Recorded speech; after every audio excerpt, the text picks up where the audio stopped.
आप डिसाइड कीजिए, आप जीवन भर मेहनत करना चाहते हैं या कुछ समय के लिए। बस यही समय बाबू, कुछ समय के लिए, 1-1.5 साल बस मेहनत है। 1-1.5 साल में आपकी जीवन खत्म नहीं होगा, लेकिन ये 1-1.5 साल डिसाइड करेगा आगे का पूरा जीवन आपका कैसा होगा। समझना, अगर इस 1-1.5 साल मेहनत कर लिए ना, आज आप कोई भी चीज को पैसे कम खर्चिए, मन को मार के पढ़िए, यकीन दिलाते हैं आपको 1-1.5 साल बाद आपको प्राइस टैग मायने नहीं रखेगा, उस पर कितना प्राइस लिखा हुआ, चाहिए पैक कर दो। समझा? और माँ बाप पिता के पैसे से पैसा उड़ाने में मजा नहीं है बाबू, असली मजा तब है जब आपके पैसा से पिता पैसा रहे। समझा? जिनकी रिस्पॉन्सिबिलिटी आपको लाइफ में मिले, जैसे अभी माँ बाप की है, छोटे भाई बहन की होगी, फ्यूचर में ब्याह शादी होगा तो हस्बैंड वाइफ एक दूसरे के प्रति जिम्मेदारी होती है। बिना बताए सामने वाले की तकलीफ जानने की कोशिश कीजिएगा, लाइफ टाइम आपकी रिस्पेक्ट करेगा, बिना बताए। लेकिन ससुरा हमको लगता है कि बताना पड़ता है, जिस रिश्ते में बताना पड़ जाए कि जरूरत क्या है या तकलीफ क्या है, वो रिश्ता खींचा जा रहा है, निभाया नहीं जा रहा है। इसलिए इंसान अच्छा होना चाहिए यहाँ पर। समझा? सुंदरता, काला गोरा, ये सब चीजें कहीं रह जाती है यहाँ। पिता चाहे कुछ भी हो, आपको नहीं शर्माना चाहिए। आपके पिताजी अगर रिक्शा भी चलाते होंगे ना, तो आपको नहीं शर्माना है। वो भले रिक्शा चलाते हो, आपको उस काबिल बनना है कि उनको जहाज पे घुमाए। एक लड़की का बीपीएससी में सिलेक्शन हुआ था, उसके फादर केटरिंग का काम करते थे। खाना वगैरह जो होता है ना, केटरिंग, बड़े किसी पार्टी ऑर्गेनाइजेशन या कभी कुछ हुआ तो उसमें खाना वगैरह केटरिंग। इतने सज्जन व्यक्ति थे। एक बेटी डीआरडीओ में और एक बेटी बीपीएससी में, और एक बेटा को भी अभी हम कहे कि सब कब्जा लीजिए आप ही लोग। अच्छा लगता है, बताइए, केटरिंग कभी नहीं शर्माना चाहिए पिताजी के ऊपर।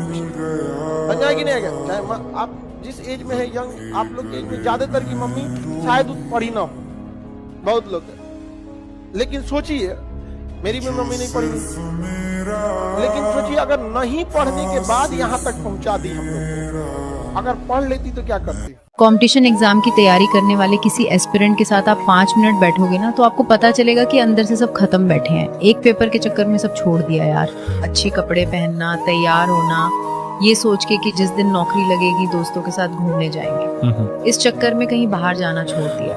और वक्त के साथ यार पुराने दोस्त सब छूट गए और नए दोस्त तो मानो हम बनाना ही भूल गए। मतलब अब अपने ही जनरेशन के साथ जनरेशन गैप फील होने लग गया है कि मैंने छोड़ दिया सोचना कि कैसे होगा। मैंने छोड़ दिया सोचना कि कैसे होगा। कि मैंने छोड़ दिया सोचना कि कैसे होगा। अब रब पे छोड़ दिया, वो बताएगा कि ऐसे होगा।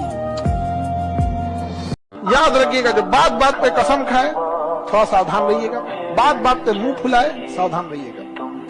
और बात बात पे अगर कोई मरने की धमकी दे, ये लोग आपको मार डालेंगे, खुद कभी नहीं मरेंगे।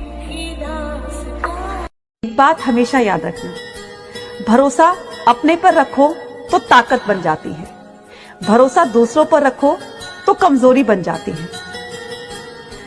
आप कब सही थे ये दुनिया में कोई याद नहीं रखेगा, लेकिन आप कब गलत थे ये सब लोग याद रखेंगे।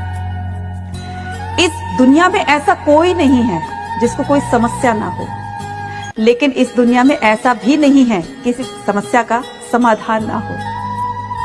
याद रखना, मंजिल चाहे जितनी भी ऊंची हो, रास्ते हमेशा पैरों से चलकर ही तय किए जाते हैं, है ना? क्या फायदा उस पैसे का अगर आप माँ बाप के साथ टाइम ना बिता पाए। मैं बोल रहा हूँ ना, आपके जीवन में वाई यही इस रूम में बैठा है आपके माता पिता। आपके जीवन में सबसे ज्यादा फोन किसका आता है? माँ बाप का।